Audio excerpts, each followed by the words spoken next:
and welcome to A Window to Bourne. I'm your host, Mavis Robinson, and today joining me in the studio is Sherry Tucker Brown, Bourne TV's own Sherry Tucker Brown. Thanks for being here, Sherry.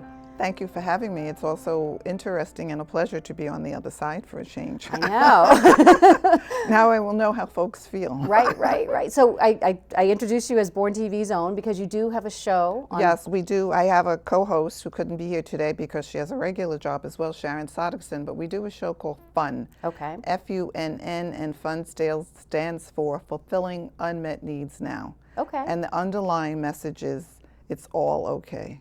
It's all okay. Wherever you are on your pathway and on your journey, because that's all this is here on earth, is a journey, a series of lessons. And if you don't learn a lesson, then you repeat it. And how you repeat it is by dwelling on that negative thought. Okay, so we're just wanting folks to move along on their journey. Okay. And to know that it's all okay. And you're at a place now where you can change. If you want to change it, fine. If you're comfortable where you are, that's okay too. Okay. So that's what Fun is about. And so how do you get that message across? Do you have people in? Do you do a traditional interview? We do a traditional interview, but more so what Fun is also about is having folks tell their story, tell a story about who they are. And I say all the time, I came up with the idea in 1998 and I wrote it in a notebook. And then I was cleaning out and I found the notebook like 10 years later. And I said, oh, darn, whoever invented TED got the same idea. Right. As I did, but they got it done. They acted on it. I didn't act on it. So Yeah. I said, okay, we'll do it on a different level because, not everyone is a celebrity, but everyone is a celebrity in their own right. So we could get the everyday person to tell their story. Yeah. And that's what Fun does. Yeah. Oh, I like that. I like that perspective. Well, let's get behind the scenes of Sherry Tucker Brown. Okay. So let's talk about your story. Where were you born? Where Okay. Are you from? I think I've lost it a little bit. I still say coffee and I still say New York. New York. Okay. And so I was born in the Bronx, the youngest of 5 girls, to Edmund and Clarissa Tucker. My mother was from the South. My mother was from Virginia, but my father actually was born in the Bronx in 1905. Oh, wow. So how did they ever meet? Somebody from Virginia and somebody from the Bronx? Because my mother moved to, during the Depression, she moved north because most of her family, including her parents, had moved north because they lost their farm during the Depression. Okay, yeah. In Virginia. And so they all moved they sort of followed each other to Tuckahoe, New York. Tuckahoe is it's right next to Yonkers. Yes. It's between Yonkers and Bronxdale. And there was a club there or something, and that's where my mother met my father. Okay. And because it was, around the same age, and they were around, well, actually my father was a little bit older, but it was about that. So, and then they got together, and my older sister came, and they lived in another section of the Bronx, but they always lived in the Bronx. And my mother lived in the Bronx until a year before she died. We moved her to assisted living and back to Virginia, because assisted living was a lot less expensive in Virginia than New York. Yeah. And I grew up in New York. I went to public school. My mother was a public school teacher, so she very much believed in public schools. All of my sisters taught in the public schools. And so you're going to elementary school. Did you go to a neighborhood school? A neighborhood school where we walked. We would walk to school, and they all had a number. Okay. What was the number of your school? My number was PS 107. All right, yeah. And when my sisters were going to 107, except for my number 4, I'm number 5, they all went to the 8th grade. Okay, yep. And then they built big high school? Or? Then they went on to high school, or a specialized school. My sister Laurel, number 3, was autistic, so she took the test and passed for what was then called industrial art. Now it's called the School of Art and Design. Okay. One thing New York City does have is a lot of specialized schools for like kids who are smart went to Bronx High School of Science, or if they lived in Brooklyn, they went to Brooklyn Tech, or they could go to Stuyvesant. My father went to Stuyvesant, which was also an exam school. Yeah. But the TV show Fame and the movie Fame was actually built around one of the high schools. And that was a public high school? It was a public high school. And it's funny, even hearing these names like Stuyvesant, I mean, I've heard these names before, and in my mind, I guess I thought of them as private schools. No, they were all public high schools. Yeah, wow. Public high schools. Wow. So were you pretty happy with the education that you got? I was very happy with the education that I got. And then I went to what was then an all-girls high school. It was not an all-girl high school. Public school? Public high school. Oh, wow. Right. It was wow. Walton. Walton is now co-ed. Because my niece actually taught there while it was co-ed. Hello, how are you, sweetie pie? Yes, Captain likes to be in on the conversation. You can definitely be in the conversation, and I used to have a golden name, Arjuna. You're welcome. You're welcome. You wanted to stay there, but you can't hold on like that because that hurts, all right? And so, yes, I went to Walton High School, and then my mother wanted me to. The other thing about growing up in New York, too, is the public high schools. Bernie Sanders also wasn't a new idea with him for colleges to be free. Yeah. Because when I was in high school, all of my sisters went to college for free. Oh, wow. While you were in high school in New York City, if you maintained a B average, you then went to the city university for free. You only paid for your books and your travel. Yeah, and that's a great university system. It was exactly. And now in New York, they're doing it with, is this top down? Now they're doing it with the SUNYs too. Now the state universities of New York will be free as well. Yeah. So when Bernie said that, I was like, yeah, my sister Beth went to Queens, my sister went to Hunter. Right. They were free. Right, right. So it's sort of like not a brand new idea, but it's something that needs to come back because too many kids, I mean, it's billions of dollars right now. Yeah, of student loans. And so then from Walton, I went to, I had become what I thought was a revolutionary and a protester, and I was protesting the Vietnam War. And what give us a year. When was this? That was 1962, because it was an illegal war. And even though they hadn't said that we were in Vietnam, we knew that we were in Vietnam because I had a cousin who was a doctor, and he was in the Army, and he told us he would write letters and say that he's stationed in Vietnam, and that they're saying no, but yes. Wow. So at a pretty young age, you were politically always aware and politically My mother involved. was, because my mother was from the South. Yeah. And what she grew up with in the South. My mother grew up on the Eastern Shore of Virginia, and on the Eastern Shore of Virginia and in Maryland, Eastern Shore of Maryland too, there were no high schools for blacks. So she had to talk her way into an HBCU, Historically Black College or University, Virginia State College, which was part of the state university system, to go to high school. Oh, wow. So at 15, she went away as a work study student. Wow. So she actually went to college to get her high school education. And then went 2 years there, and then the Depression came and she had to move north. Yeah. But that's so gutsy as a 15-year-old. Oh, I mean, that was my mother. So therefore, that we were like, you have to do something. And I tell people my mother went on before the 1963 march. There was the Mothers March in 1961, and my mother went on the Mothers March. And then in 1962, no, much younger, sorry, because I was 59. I went on the Children's March, and that's where I met Harry Belafonte, because he was the guest host. Yeah. And it didn't get as much press then as, then in 63, I was on the 63 March too. But when we were, I remember in New York, we'd be protesting the Vietnam War, and we'd have red paint thrown on us called communists because we were supporting communism, and we were like, no, we're just against war. Right. And it's and still today, it's old men sending young boys away to die. Right, yeah, it feels like the same story, just dressed up in a different way, yeah. So we were always taught to be, my mother went to the first integrated meeting with the YWCA in Virginia in the 20s, and just so they could talk about what is going on and what needs to happen and how can they help. Yeah. So maybe those conversations. And then I met my ex-husband and we moved to Massachusetts, and he went to Boston University to graduate school, and we stayed because at the time it was less expensive than New York. Yep. At the time. Still, it's pretty neck and neck right now, but yep. So that's what's going on. And then I pretty much grew up going to Martha's Vineyard, so I kind of knew the area. And I had become the director of the YWCA on Clarendon Street, the branch. And we said, okay, let's stay in Boston. We bought a house in Mattapan because at that time it was 100% less than New York City. Yeah. And although that's one of those up and coming neighborhoods, oh, right? now All those it's like houses are everything is yeah. like, and so that's what happened. And then growing up, coming to the Vineyard with my cousin, always who was a doctor in Detroit, would always rent a house on the Vineyard, and I'd come along as the babysitter, but at night I could go out.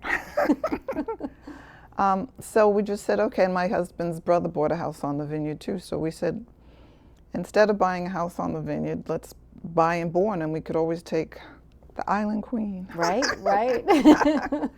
So that's what we did, and so it was a great day trip, and/or when our relatives were there during the summer, we would just go and spend a couple of nights with them. Yeah, yeah, yeah. The Vineyard's one of those magical, you know, just getting on that ferry and the transition, it only takes, you know, 45 minutes to get there, but then you're in a different world once you arrive. But when we were coming up, even when we were first newlyweds, you didn't have to have a reservation. You would just come up and get online. Uh-huh, uh-huh. And maybe you didn't make that boat, but you would always make the next boat. Right. Now you have to have a reservation in February. Yeah, booked up far in advance, for a car at least, yeah. Yeah, and I was telling my sister, I was on the Island Queen 2 summers ago, and I understand Spanish better than I can give it back. So I was listening to a group of family members, and they were from Peru. And I'm like, well, how do you know about Martha's Vineyard? And the daughter and her husband, who live now in Belmont, said, oh, and before they could answer, they all said Obama. And I was like, thanks a lot. Thanks, Obama. Because everyone, you know, the Clintons came, but everyone was like, yeah, that's just another place where they're going. And right. But, you know, the international cachet, and Circuit Avenue at midnight used to be crowded, but now it's Times Square. Yeah, yeah. I was just over last summer for the illumination The night. Illumination Night, yes. I couldn't believe it. It felt like it literally felt like being in Times Square at New Year's. It is. So it's still nice. It's still a wonderful place. It's still a great place to connect and see old friends that you don't see on Facebook all the time. Right. But it's some of the gloss is gone. And my son, who is in his 40s, people who talk about going to the Vineyard now, he calls them Vineyard virgins. It's like everybody's at the Vineyard now. Yeah. Which is great for the hotels and the B&Bs. Right. And people who rent their homes. Yep. But and that sort of definitely feels like that's the cycle of these special places that people discover and enjoy, and you feel like it's your own little secret. And you know, and Bourne feels that way a little bit to me. You know, it's this like little place that you know, not everybody knows. Like it's like, you know, you can buy a house here, and you don't have to have $10 million to buy a house like you would if you wanted to buy one on the Vineyard. You know, it's amazing, because a friend of my sister's, her mother was a Wampanoag. Oh wow, yeah. And had a house up in Gayhead in Aquinnah. Yep. And she was trying to talk them out of selling the house, because 5 years ago they sold it for $1 million, and my sister was like, rent it, hold on, but they didn't want the hassle. So Yep.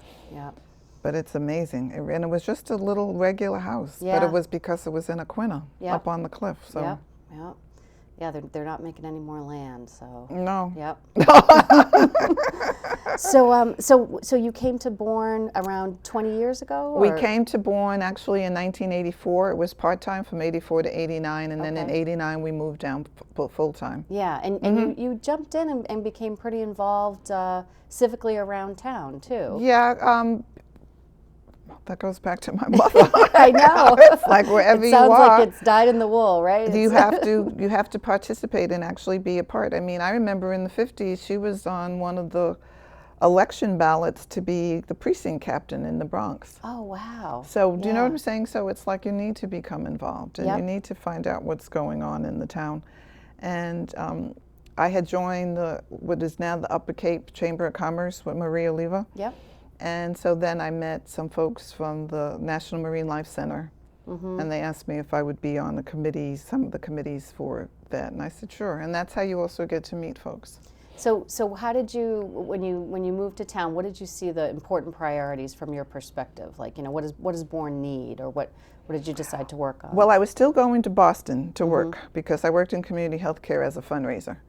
So I was still working for 2 community health center organizations when I moved to to Bourne. Okay, yeah. During that period of time. Yeah. And also working for, then I went out on my own in 89 and, 99, and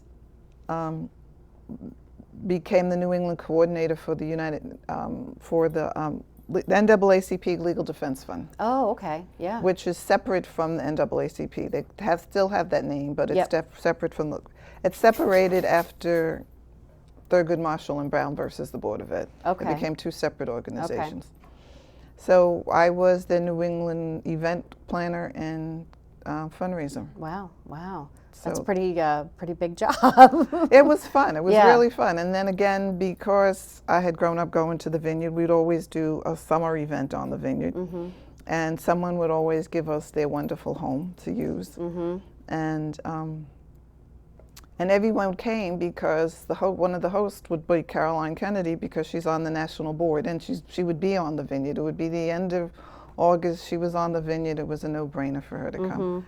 And the first year she came and it was really funny, she came and brought some stars, real stars, like Uma Thurman and the fellow she was married to at the time. And we didn't have name tags, and she didn't want to tell us who she was bringing. Yeah. Because she didn't want the paparazzi. I wouldn't have had the paparazzi. I already had the paparazzi. The guy who wrote the social calendar for the Herald was there, and so he was all excited. Yeah, yeah. Because he had the front row. He had an exclusive. Right.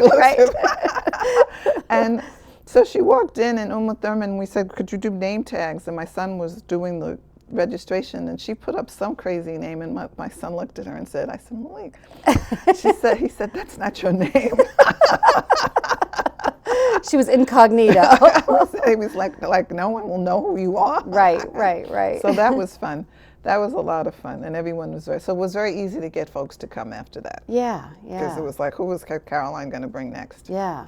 So I mean, I think about fundraising, and it's such a challenge working for a nonprofit organization. Mm-hmm. I mean, from your experience, what are the secrets? Well, you know what? It's less difficult when everyone knows the organization. Okay. Because I also was the associate director in New England for the United Negro College Fund. Yeah. So I mean, who doesn't know? That has such good name recognition. Mind is a terrible thing to waste, except for what's his face, the vice president. We won't name names who got it wrong, but anyway. So that's what I'm saying. It was, that's easy. Right. The Legal Defense Fund was easy. Like every year, I would have a luncheon in Boston at the Seaport Hotel. Yeah. And so it was very easy to get the law firms to pony up $3,500 per table. Yeah, because they know it's a reliable organization. It has good name recognition. And they also want to know. They want it to be written that they were there and they participated. Mm-hmm, mm-hmm. And so, a couple of the law firms would buy 3 and 4 tables, which shouldn't mean anything to them because they would also give me free office space. And one of the companies where I had free office space that doesn't exist anymore, they had 6 departments. In one department alone, their public law department that dealt with municipalities and foreign countries, was worth $6 billion. That's just one. Oh my gosh. You know what I'm saying? So $3,500 for lunch. Yeah. Right. So they would buy 3 and 4 tables. Do you know what I'm saying? And they would give me free office space, which in the Prudential Center was worth $100,000 a year, which again was. Yeah. But then you get smaller companies, which is that no one has heard about and no one knows about. So that requires you really to do a lot more diligence and be out there face to face. Right. To make sure, like one of the things that I would do, and people can do it, and this is what I teach in the fundraising class, is become friends with the branch manager of your bank. If whoever you're banking with, they have to buy a table for these fundraisers. Not everybody in the bank wants to go to those fundraisers, but you need to be at that table because you need to, during the reception time, get to know everyone who gives out the check. Bank manager. So it was, and in Boston it was very easy. I worked with Mellon, which is now New York Mellon Bank, because the senior VP that I got to know really well, Joni. Joni's originally from Centerville, so it was. Oh, so you had, I had an in. And so I was automatically at a table. If it was the Chamber of Commerce, the Boston Chamber of Commerce, which is a great seat to be at, or whatever seat you could get at the table, be at that table again, so during reception, so you can talk to people. Remember, foundations, and a banker once told me that he'll get 100 proposals, and he'll fund the first 63 because they were great. And they could feel the passion. They also need to be able to read the passion. You know, don't write it like a term paper. Right, yeah. Write in the passion about your company. He said, then the rest, you know, the other 37, if he didn't know you, he would look to see, who do I know? And then if he knew you, he would call and have a conversation to see whether or not they should fund you. Yeah. So get to know the folks who write the checks. And people always say to me, well, how do you know them? I said, they write the checks. Follow the folks who write the checks. That's interesting. It's all about relationships. Yeah, Everything in life is relationships, but it really isn't fundraising. Right. And they say that in business too. You know, it's not what you know, it's who you know. Oh, it definitely is. And that a lot of deals are made on that golf course. Yeah, definitely. Yep. Do you play golf? I tried it. You know, it does bring up, you know, since you advocate for you know, women's issues and all sorts of, you know, different, you know, kind of unrepresented groups.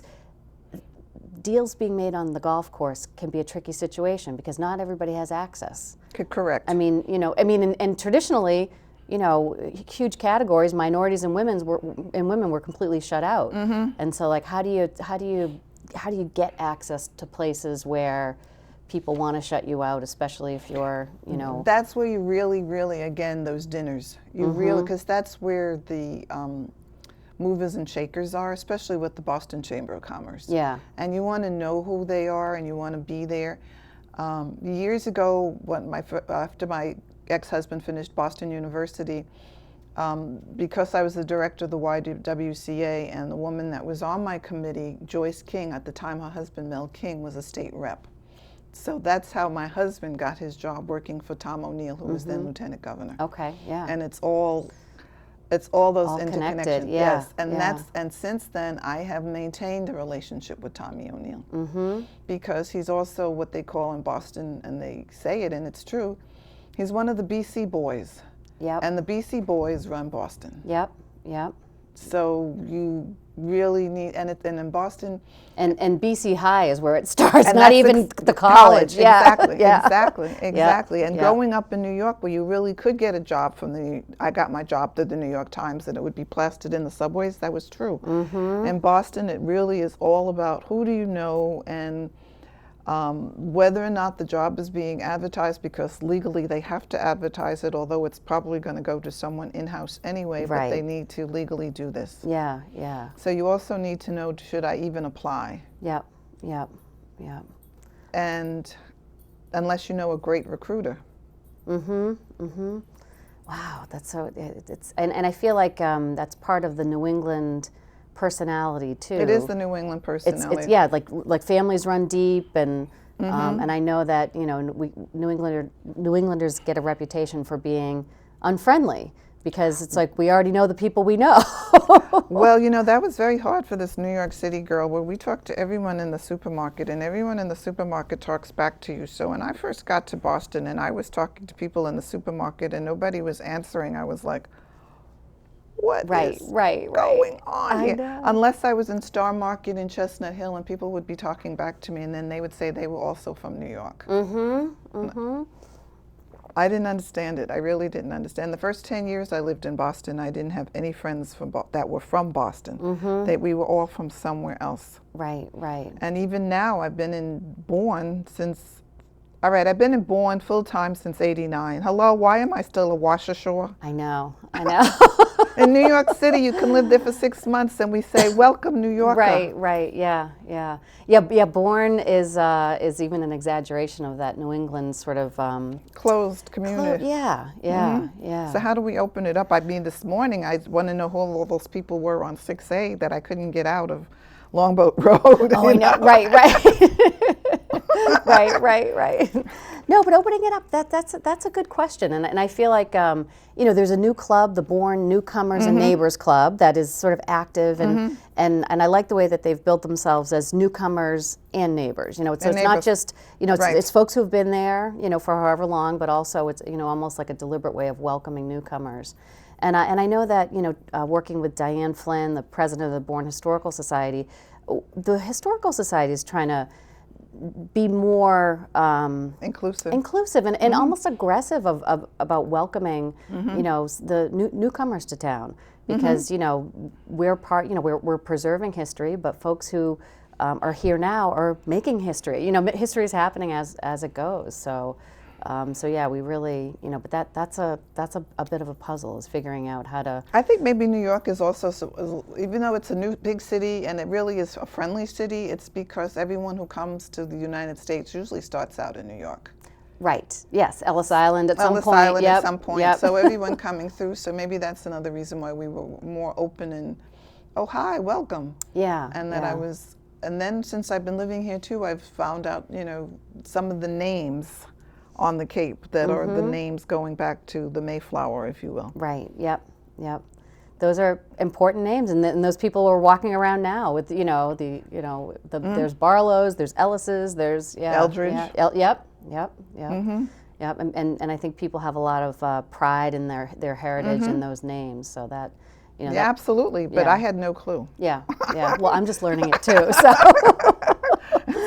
Okay. Right. Well, I'll tell you how I found out is, and I'd been here for a while, is in 2011 I was fundraising for the Maritime Museum in Hyannis, and the assistant director was Shannon Eldridge, and she's from Chatham, and so she told me what it was all about. Yeah. Because I was like, I said, there's a lot of Eldridge.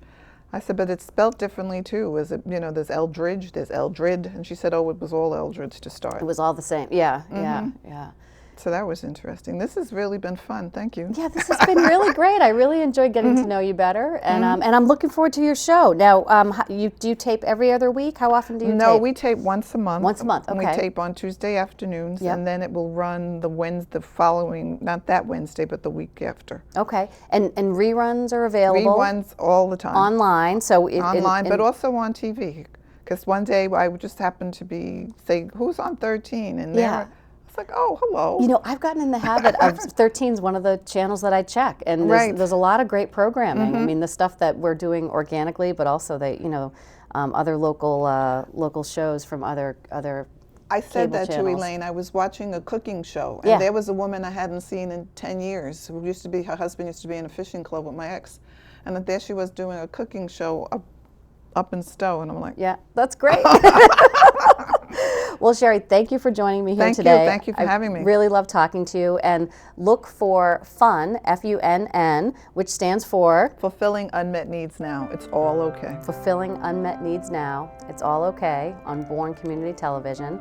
And thanks for joining us here on A Window to Bourne, and we'll see you next time.